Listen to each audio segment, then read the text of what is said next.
So I'm going to get straight to the point. The key question: how do you mobilize chi? How do you mobilize chi throughout the four limbs or out the extremities? As we all know, or some of you may know, if you read the classics, it travels from the feet, is directed by the waist, and it exits the fingers. What they're actually referring to is the momentum or the Zhan, the internal force is what they're actually referring to. And when you read that classic, there and there they give you the quote-unquote secret of how it works. And it's there. It's in other combat sports.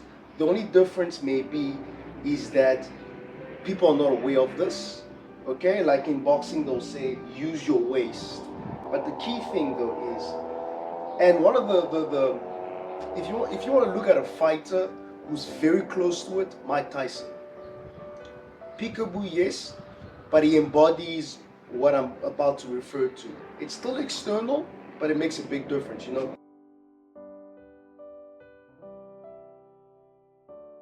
Yes, he's got that shoulder snap, but it's come. You can see it's coming from the ground. Okay. The thing though is your waist. So if you want to punch somebody that's like in front of you, your waist has to be square, facing that person, or more or less square. Okay, it has to be facing.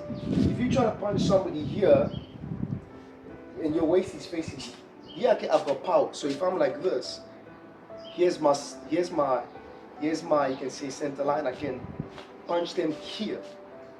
But if I want to punch here and I'm like my waist is facing this way, it's going to be very hard to have power.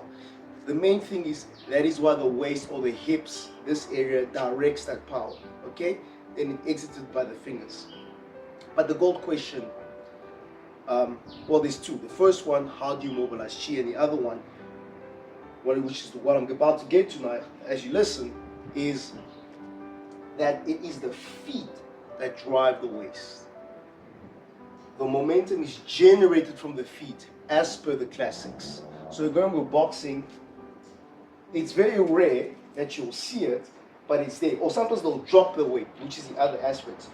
You drop it into your left foot, as my left foot is in front, and then it springs out the right hand.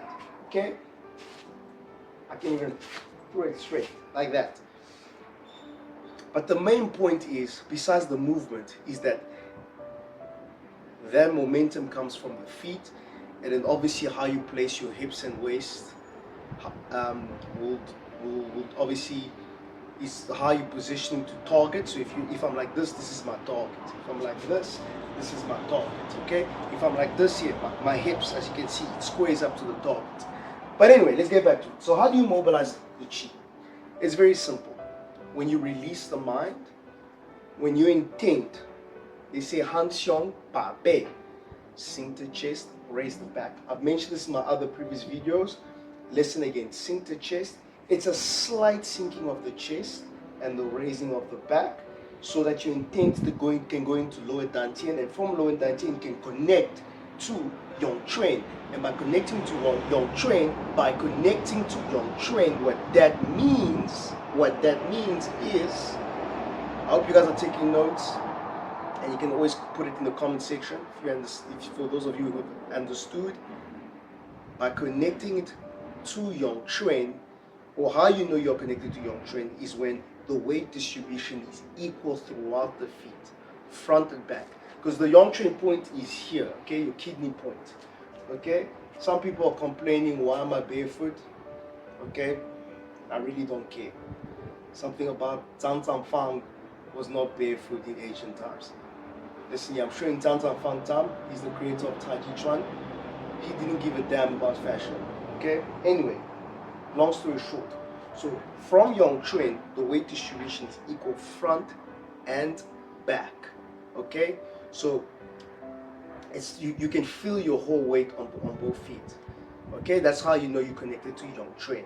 Now, what can help you in understanding how to mobilize Qi is Zhuang, or standing meditation.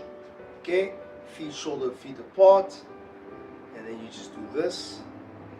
Okay, I'm doing the Hunyun posture, the hugging the tree posture, and as I breathe here, just below the navel, into the lower dantian, opening the front first, okay, and then I connect to Yongquan. Then what happens when I that's the whole point of sinking the Qi, or releasing my mind, using my intent, okay. First, by sinking the chest, it allows my intent to access this area, and then access the ground, my feet, okay. And as I'm sinking down, there's a rebound that comes up. The more the dantian opens, so you basically, as you're stretching out the fascia, the sinews, you're opening it up. As you sink, you relax the muscles on the upper body, and everything goes down into the ground, and then gradually you will feel an upward motion. Okay, you can call it the yang qi or the true intent. As the mind clears down, is an upward motion, boom. And then the more you open up your dantian, with practice of course, you will understand this. I go into more detail with regards to this explanation. If you check the link in the description or the pinned comment, I am giving it out for free to you now. However, I go in depth with what I'm talking about, the whole thing about the dantian opening, etc. It was originally, I think, 200 bucks. No, it was originally 200 bucks. Now it's 100 bucks at a discount price, but it's only limited to the next 99 people. After 99 people, it's out of sale. So if you want to get it now. If you want to get it now, and it's also on the pinned comment. Anyway, so as it expands, when you're breathing and you're connecting, you're breathing all the way into your feet. This part here, the Ming Man, opens. So it travels up the spine, it adheres to the spine.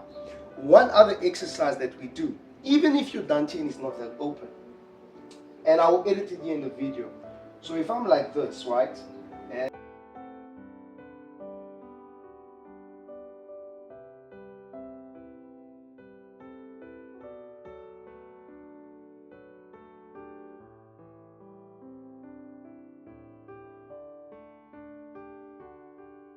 And I'm going to do, we call it soft touch.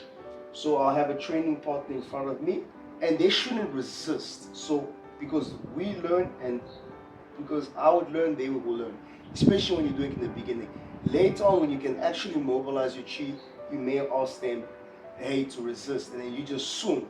The other key factor is swing. The first stage will be relaxing the muscles, so you can open up the tendons and the sinews. Anyway. So I'm got my left foot forward. Oh, let me put my right foot forward so you can see properly this way. And as I drop my waist, sink my hips, connect to both feet, and here's my center, just drop.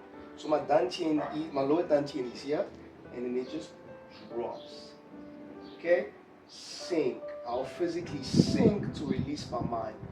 And yes, you will feel it, your legs, because you're opening internally the sinews so the blood can flow and the Qi can flow. But anyway, the main thing is this.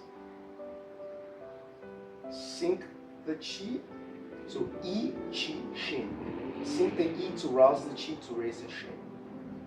And then you'll see in the video when I do this, my training partner will lose their balance.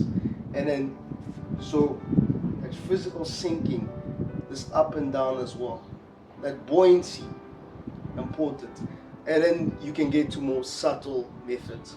You will see edited in the video with my training partner or my Kung Fu brother when we're practicing in the beach.